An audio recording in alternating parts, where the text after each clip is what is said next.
What's up, everybody? So, hey, just curious because just been thinking about stuff because it's almost the 4th of July. And I'm sitting here and I've been thinking about Mikhail Bakunin, where he's talking about the people that find their way into office because they've achieved something that very few people actually do. Once they get that level of power, how they start feeling like they're superior to the people that have not been elected to public office and feeling like they are superior to them. And the people that have their politicians, or not their politicians, but politicians rather, treat them like they're inferior, start looking at the politicians in a way to where they're superior to themselves just because of the dynamic that's going on. So I started thinking about, and Bakunin speaks to that. In fact, I encourage everybody to read him. You know, very much was a rival of Karl Marx in a lot of ways. Not that communism is good, I'm not saying that at all.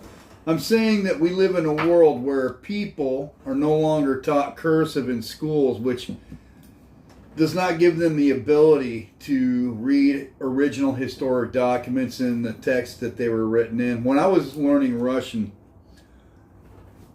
you'll have like the block manuscript text that Russian or Cyrillic is printed in, obviously, but when you try to go read normal day-to-day writing in the Russian script, cursive, it's completely different. So you need to learn basically two different ways of reading and writing in Russian, or you're never going to make it, because everything that's printed inside of a book in text is printed one way, and then everything that's written by hand is written another way, and they're completely different. And not completely different, but probably 80% different.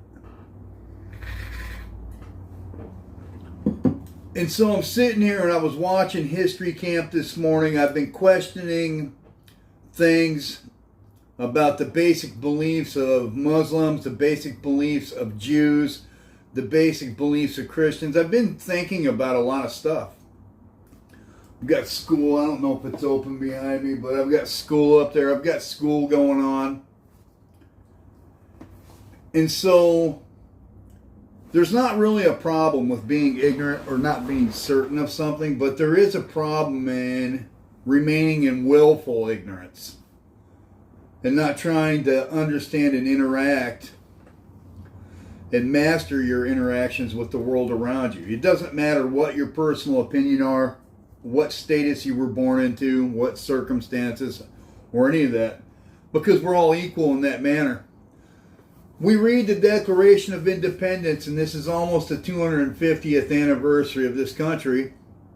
And the Declaration of Independence is the founding document of this country. And I was just, sorry, I got distracted in my head. I was thinking about the 10th Amendment Center and Mr. Bolton over there, and what a great job he does informing people. I encourage you to check out History Camp. I encourage you to read Michael Bakunin. I encourage you to read the own American historical documents here. And I encourage you to check out the 10th Amendment Center. All of that. It's all good stuff. I encourage you to read whatever it is that you want to read and become more learned so that we can interact more efficiently as a society, because as this country comes up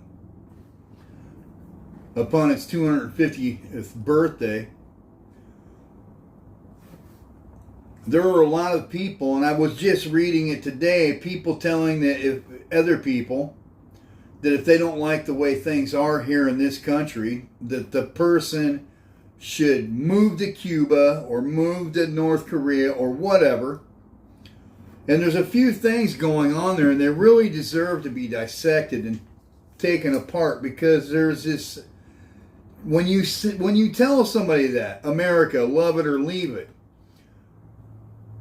bearing in mind that the United States is supposed to be a free country, apparently, that's the way people describe it, They say that American soldiers have fought and died for your freedom. Thank a soldier for your freedom.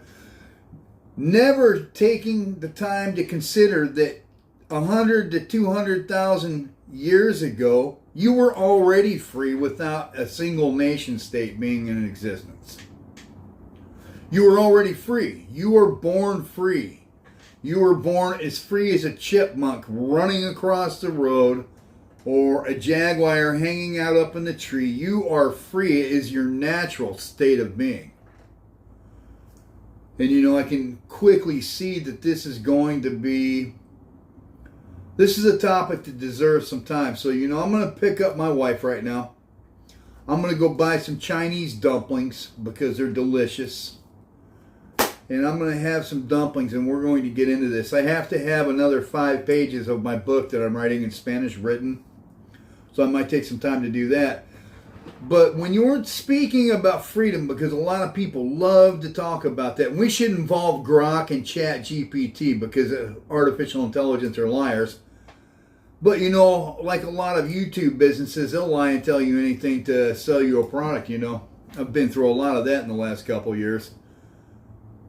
But this is important. This is important enough to get right. So buckle in. We're going to sit here and we're going to ask some hard-nosed questions to ChatGPT, which lies all the time, and Grok, and then ourselves and our own historical references, of which we have several here. In fact, they're over here. I've got an entire volume, and here's some more up here.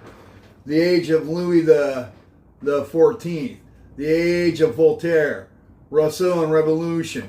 There are a lot of things with this social contract going on, and people who love to blow up little kids and support that, but they want to tell you that you're free and that you should thank them for it. But if you don't agree to their lording over you, that you should leave the land that you were born on, even though against their own system of law. That is exactly what they did to the American Indians, marching them across the country, murdering them and stealing their land. But if someone with weapons were to go in and steal their property or their house from them, they would take issue with it. But it's okay when they do it.